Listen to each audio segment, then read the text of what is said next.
throws, pass, caught, Williams, touchdown!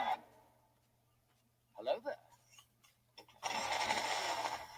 General Kenobi.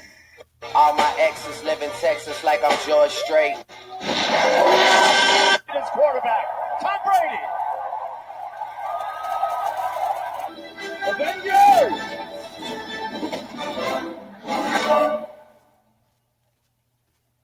Assemble.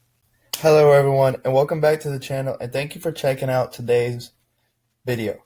Make sure you like this video and subscribe to the channel so you never miss out on any of the fun. So first off, I hope everyone is staying safe and healthy during our coronavirus quarantine. Obviously this is a big nationwide thing, so to anyone that is watching this, I just hope that you stay safe. Make sure to wash your hands, just do whatever the government says, and let's stay inside so we can knock this thing out and we can be done with it. Alright, cool. With that out of the way, let's get into today's video. So, while I've been quarantined personally, I've been watching a lot of movies. I've been watching 2 to 3 movies a day most days. A lot of movies, a lot of content. And then, I started thinking, what if I just binged watch the MCU? And I haven't decided if I'm going to do it again during this quarantine. I've done it before over summers and stuff like that. But, so I don't know if I'm going to do it again, but there are a lot of different ways and orders you can watch all these movies in. There's release date, like how we have like this. There's pure chronological timeline, because not all of the release dates are in chronological order. And both of those are totally perfect, man. Like, you will get the complete, total, perfect image experience of the MCU if you do release date or chronological, like purely chronological. But for me personally, I have a MCU viewing order that I like to use personally, so I'm going to go over that, and then there's a small wrinkle in there, and you'll see what I'm talking about, and I'll explain that in depth when I get there. So for me, this is the best MCU viewing order if you're going to binge watch it over this quarantine or any other significant break you have. So number 1, we have Captain America, the First Avenger. So this movie takes place during World War II. It's the first movie chronologically. Boom, start here, keep going. I know the post-credit scene is right before Avengers, but if you've never watched, you don't really know, so it's all good. So start off with Captain America, the First Avenger. Next, you have Captain Marvel.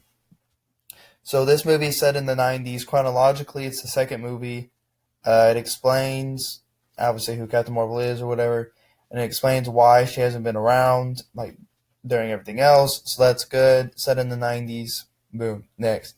So from here, it pretty much goes release order. Start off with Iron Man, granddaddy of the whole MCU. And then you go to Hulk. Incredible Hulk sets up the Hulk, all his stuff. They did recast him, in case you haven't noticed, but, it's all good. Iron Man 2, you just go, and then Thor, and then after all of that build up, then it's the Avengers in 2012, the very first one. This is the culmination of phase 1, everything that's happened so far. It just kind of shows that this thing's going to work, that everything is truly connected, and then you just go from there. So next, after the Avengers, you have Iron Man 3. It picks up right after the Avengers. It deals with Tony's PTSD after going through the wormhole and the Battle of New York and stuff like that. And then you have Thor, The Dark World, the second Thor movie. This picks up after Thor's adventures in the Avengers. And then this is where things get a little different than even chronological or release order. Definitely release order. So after you watch Thor, The Dark World, we're going to stay in space. We're going to go on an ultimate space adventure with Guardians of the Galaxy. The post-credit scene, Thor, The Dark World, and this movie, the start of this movie, are adjacent. They pick up right after each other. So this is a good jumping off point to go from Thor, The Dark World. And then you may be surprised, and not a lot of people know this, but next you should watch Guardians of the Galaxy Volume 2. Volume 2 actually takes place just a few months after Volume 1. That's not what it's called, but after the first Guardians of the Galaxy movie. So it's only a few months afterwards. I know it's released 3 years later, but it only takes place it only takes place a few short months later. So you should watch Thor: The Dark World, Guardians, and then Guardians of the Galaxy Volume 2.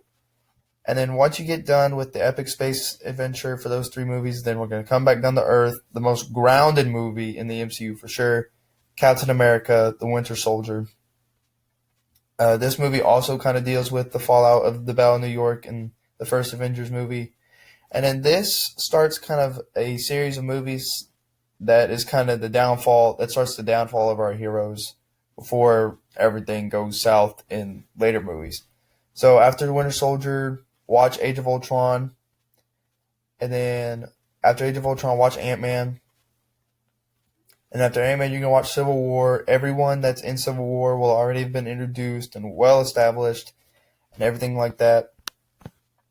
And then after Civil War, another little surprise. So Black Panther came out 2 years after Civil War, but it actually takes place 2 weeks after the whole event or whatever, because it talks about in a news report that King T'Chaka has died 2 weeks ago.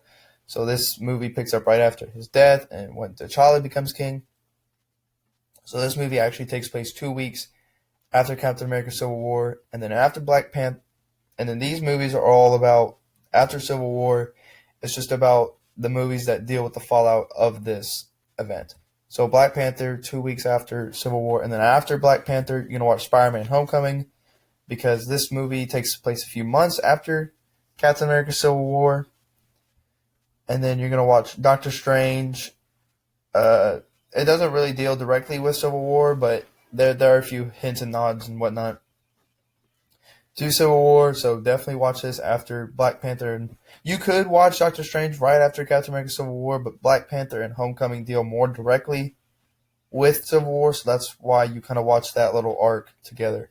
And then Doctor Strange. Okay, this is where things get a little tricky. Okay, and it comes down to one thing. If you have seen Infinity War or if you have not seen Infinity War. If you're a person who's watching MCU movies for the first time or whatever, and you haven't seen Infinity War, you're going to go down Route B, which will be boxed in maroon. And if you have seen Infinity War, then you're going to go down Route A, which is going to be boxed in orange. And you'll see in the graphics on the next part of the video. So if you have seen Infinity War, you're going to go A. If you have not seen Infinity War, you're going to go B. So if you have seen Infinity War, you're going to watch Ant-Man and the Wasp next. Just because I like how the next series of movies kind of plays out on the orange side. You'll see what I'm talking about. But if you have not seen Infinity War yet, you're going to watch Thor Ragnarok next. And the reason that this path divides is really because of Ant-Man and the Wasp. Because the credit scenes totally spoil the end of Infinity War. So if you haven't seen Infinity War, obviously you're not going to watch Ant-Man and the Wasp before that. But if you have seen Infinity War, I always go down Route A, and this is the best way to view, Infinity War, Endgame, kind of in culmination. If you go down Route A, so that's why this even diverged in the first place. Okay, next, after these two, okay, if you're still going down Route A, you're gonna watch Thor Ragnarok. And if you're going down Route B, you're going to watch Infinity War right after Thor Ragnarok.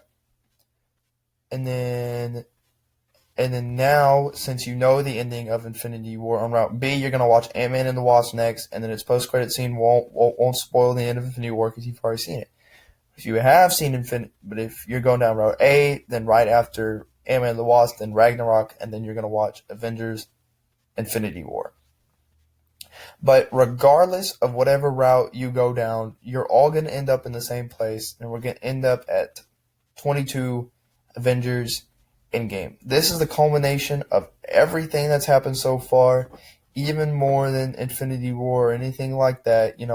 Everyone's in this movie. Literally everyone's in this movie. And, it's just an epic conclusion to an epic saga. And then finally, after Avengers Endgame, you're going to watch the epilogue of the Infinity Saga, Spider-Man Far From Home. This movie deals with the fallout of Endgame. And yeah. So for me personally, that's the best MCU viewing order. If you have any questions or concerns or want a further explanation, just make sure to comment it down in the comments below. Thanks and have a great day. And stay safe from the corona.